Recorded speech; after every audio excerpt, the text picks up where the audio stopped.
मोदी है तो जो आपने कहा बिल्कुल सही है। मोदी जी से ही, उन्हीं की वजह से ही सब बना है। जो आज मैं हूँ उन्हीं की वजह से हूँ। तो ये कभी वीडियो में क्यों नहीं बोलते हो? नहीं, आपको क्यों उगलाना पड़ता है? पता नहीं, पूछा नहीं किसी ने। तभी देखो,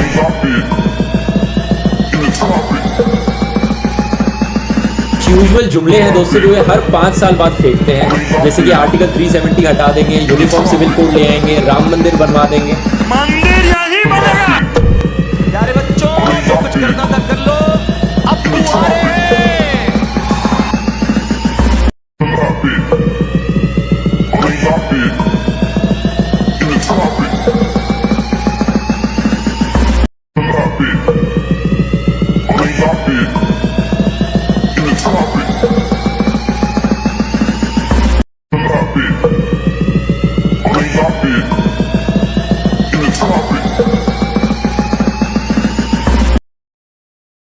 तो हेलो मेरे दोस्तों, तो आज हम करेंगे ध्रुव नमस्कार दोस्तों, कुछ ही दिन पहले की खबर है। टट्टी कर्नाटक को में अरुण वार्नेकर नाम के एक आदमी प्रधानमंत्री मोदी रोस्ट की जीत के लिए स्पेशल पूजा कर रहे थे। अच्छा गॉडेस जी। काली को अपना खून चढ़ाना चाह रहे थे कि गलती से उन्होंने अपनी उंगली काट ली। ये उसने तो गलती से अपनी उंगली काट ली, बट ये बंदा कुचोरी कटवा चुका है अपना, समझ रहे हो ना। मोदी के इतने बड़े दीवाने हैं कि इससे पहले इन्होंने अपने घर के अंदर मोदी के लिए एक मंदिर भी बना दिया। लेकिन अच्छा जी। अनफॉर्चुनेटली ये अकेले नहीं, इन अच्छा। औरतों को देखिए। बीजेपी के टिकट पर तो कुत्ता भी खड़ा हो जाए, हम जिता। ये सच है। अगर कुत्ता भी खड़ा हो जाएगा जितवा देंगे, बट ये ध्रुव राठी है, समझ रहे हो। ये खड़ा तो इसको मत जितवा देना गलती से भी, क्योंकि ये ना इस कुत्ते से भी गया गुजरा है। कुत्ते तो वफादार होते हैं, अपने देश के लिए जान दे देते हैं। और भाई साहब तो जर्मनी में जाके भौंक रहा है।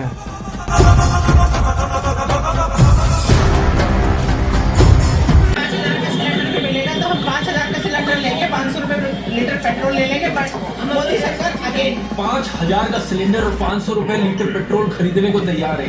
ये मान चुकी है कि मोदी महंगाई को कंट्रोल नहीं कर सकते, लेकिन फिर भी वोट मोदी को ही देंगे। तो भाई साहब, अगर देश सुरक्षित है ना, देश सुरक्षित है अपने दुश्मनों से, बढ़िया है। थोड़ी महंगाई झेल भी लेंगे। तालिबान का सीन पता है ना, अफगानिस्तान तालिबान, जब तालिबान ने अफगानिस्तान को ओवरटेक किया था तो वहाँ एक पानी की बोतल की कीमत इतनी बढ़ गई थी आप अफोर्ड नहीं कर सकते। जब भी किसी देश में आक्रमण होता है, किसी दूसरी कंट्री का, या कोई ओवरटेक करता है, कोई आतंकवादी टेररिस्ट, तो उस टाइम ना एकदम से इन्फ्लेशन बढ़ती है। तो आपकी कंट्री सुरक्षित है और आपकी इन्फ्लेशन कंट्रोल में है, तो फिर क्या बकवास बात कर रहा है बंदा। देश सुरक्षित है तो सब सुरक्षित है, जब देश ही नहीं रहेगा तो क्या रहेगा। चलो आगे। आदमी बीजेपी सपोर्टर को चैलेंज कर रहा है कि वो एक अचीवमेंट गिना दे मोदी की, वो नहीं गिना पा रहा। आप बीजेपी का कोई ऐसा काम बताइए अच्छा जो सब बीजेपी को बोले। और इस बीजेपी सपोर्टर के पास कोई जवाब नहीं है इसका। ये अपनी पैंट उतारने को भी तैयार हो जाता है मोदी के लिए, अपना प्यार जताने के लिए। 40-50 लोगों को भी भाई सब बात सुन रहे हो उसकी। किसी गंवार आदमी से पूछ रहे हैं सपोर्टर से कि मतलब बीजेपी की एक बढ़िया बातें बता दें।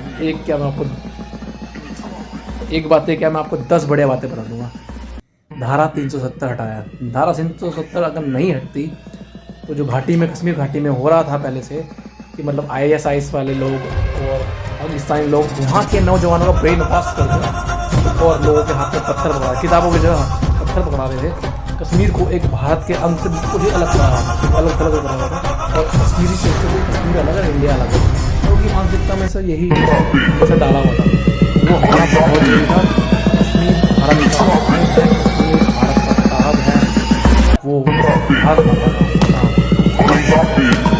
तो एक बात, राम मंदिर बनाया, हिंदुस्तान में राम मंदिर नहीं बनेगा तो क्या इस्लामाबाद में बनेगा? मंदिर वहीं बनाएंगे, मंदिर वहीं बनाएंगे। हम कहते जी कब बनाओगे, कहते डेट नहीं बताएंगे। राम लला हम आएंगे, मंदिर वहीं बनाएंगे, तारीख नहीं बताएंगे। मंदिर वहीं बनाएंगे, सोच के बोलिएगा। देखिए मंदिर का सवाल है, सोच के नहीं बताएंगे। मंदिर वही बनाएंगे लेकिन तारीख नहीं बताएंगे।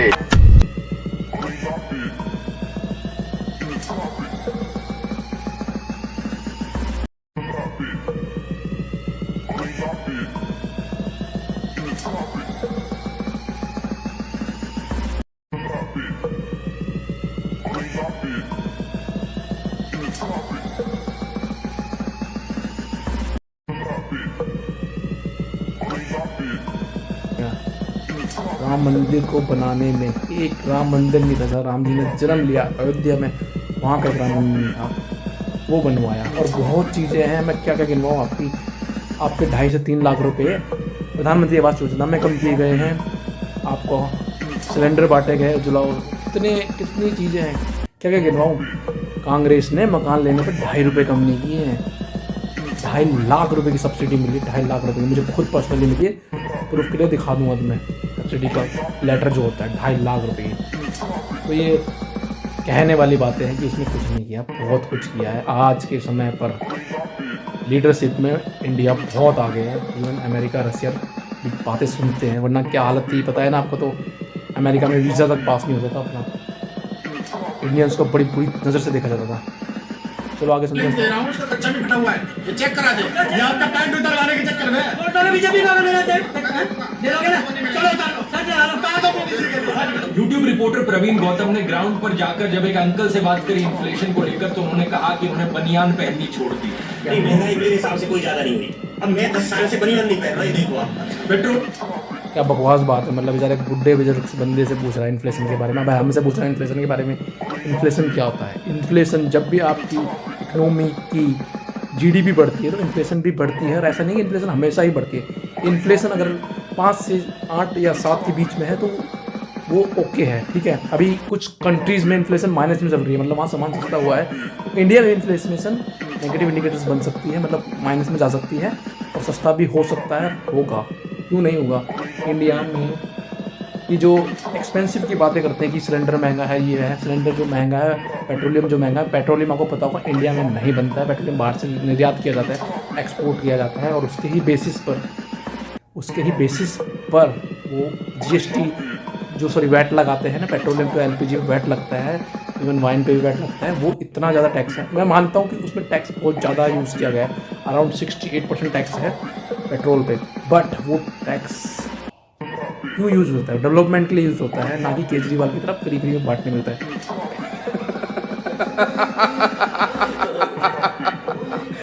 टैक्स का पैसा हमेशा डेवलपमेंट में, स्कूल बनाने में, हेल्थ केयर में, रोड, रेलवे, हाईवेज को बनाने में यूज़ होता है।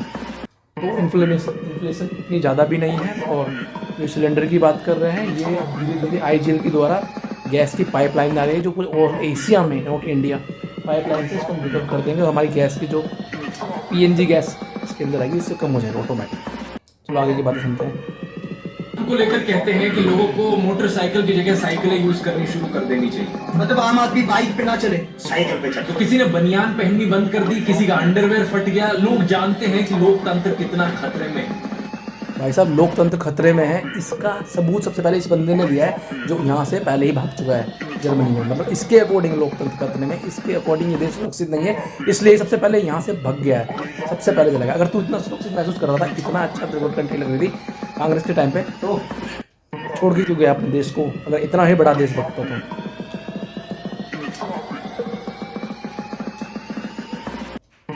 फिर भी कुछ लोग यहाँ अपना वोट बदलने को राजी नहीं, वोट अभी भी मोदी को ही देंगे। इस मोदी सपोर्टर का देखो क्या कहना था। सरकार जैसा कहेगी वैसा मान लेंगे, अपने विवेक का इस्तेमाल नहीं करेंगे। जो पढ़ा लिखा होने का मतलब ये बिल्कुल भी नहीं है, अपना दिमाग का इस्तेमाल करना चाहिए। मतलब कुछ लोग तो अपने दिमाग का इस्तेमाल ही नहीं करना चाहते। आप लोगों को ये बातें सुनकर शायद हंसी आ रही हो, ये चीजें फनी लग रही हो, लेकिन मेरी राय में ये बहुत ही तरीके से देश में हजारों लाखों लोगों का इस तरीके से ब्रेन वॉश कर दिया गया। कुछ साल पहले मैं ऐसे लोगों का मजाक बनाया करता था, इन्हें अंधभक्त बोला कर, लेकिन काफी टाइम से मैंने ये अंधभक्त शब्द ही इस्तेमाल करना। और ये बंदा, मतलब जो भी बीजेपी को सपोर्टर है और जो बीजेपी के सपोर्टर हैं, जो देश के हित में हैं, देश की सुरक्षा के हित में, डेवलपमेंट के हित में है, उनको ये बंदा अंधभक्त कह रहा है। तो एक बात कह देता हूँ, भक्ति जो है ना, आंखें बंद करके होती है, आंखें बंद करके भक्ति होती है, और जो चोरी होती है ना, वो आंखें खोल के होती है। इस बंदा जिसको सपोर्टर करा ना, वो पक्के के पक्के चोर हैं, जो आंखें खोल के चोरी करते हैं।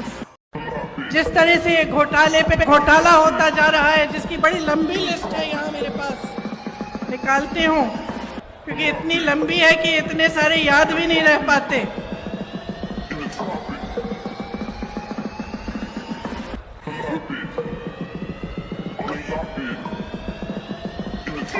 निकाल के बाद मैं बताऊंगी, दिख नहीं रही। और अनभक्ति तो आंखें बंद करके होती है, और भक्ति केवल राम की होती है और किसी की नहीं होती। श्री राम की होती है, श्री कृष्ण की होती है, जय महाकाल की होती है। चलो आगे सुनते हैं इसकी बकचोदी। इसके लिए मुझे स्क्रिप्ट लिखने की ज़रूरत नहीं है, मैं लाइव इसको रोस्ट कर सकता हूँ, इस बंदे को लाइव। क्या बंदा है वो। ये हमारे ही देश के लोग हैं। अगर हमें देश को बचाना है, आगे लेकर जाना है, तो साथ में मिलकर काम करना है। जैसा महात्मा गांधी जी ने कहा था, समाज में किसी भी तरीके का डिवीजन नहीं हो सकता, ना हिंदू मुसलमान के बीच, ना ब्राह्मण दलित के बीच, और ना अंधभक्त और लिबरल के बीच। We the people of India, हमें। और टोटली अपने आप को बेटरमेंट और दूसरों को बेवकूफ़ समझ रहा है बंदा। ये बंदा जो साइंटिफिक फैक्ट्स बताता था, अब ये पॉलिटिक्स में घुस चुका है। ये बंदा आम आदमी पार्टी का एडिटर रह चुका है और अब ये कांग्रेस को इनडायरेक्टली सपोर्ट कर रहा है और ये वोट काटने के चक्कर में मारूंगा उसकी अगले अध्याय में। अभी तक के लिए इतना ही काफ़ी है। रैप सारो नाम है मेरा। ऐसे ऐसे बंदों को ना मैं लाइव रोस्ट करता हूँ, मुझे ज़रूरत नहीं है स्क्रिप्ट लिखने की, ऐसे फाड़ देता हूँ मैं ऐसे बंदों की। तो तब तक के लिए जय श्री राम, जय हिंद। और वोट जो तुम्हें अच्छा लगे उसे वोट दो। मैं नहीं कह रहा बीजेपी को दो, कांग्रेस को दो, आम आदमी पार्टी को दो, आरजेडी, जेडी, पीडीयू, जितने भी हो, जो तुम्हें अच्छा लगे, जो लायक हो, चाहे वो बीजेपी का हो चाहे कांग्रेस का हो। मैं किसी भी एक सिंगल पार्टी को सपोर्ट नहीं करता, बट जो गलत कह रहा है उसको मैं गलत बोलूँगा और उसको मैं रोस्ट करूँगा। और जो किसी ने सही काम किया उसको आप सपोर्ट कीजिए और अच्छे लोगों को सपोर्ट कीजिए, अच्छे लोगों को, डेमोक्रेटिक कंट्री को आगे बढ़ाइए। किसी भी जातिवाद, धर्म, जात पात, मजहब को देखकर वोट ना करिए। जो अच्छा कैंडिडेट है, जो तुम्हें लगता है 5 सालों में आपके लिए कुछ कर सकता है, उसको आगे बढ़ाइए, उसको वोट दीजिए। धन्यवाद।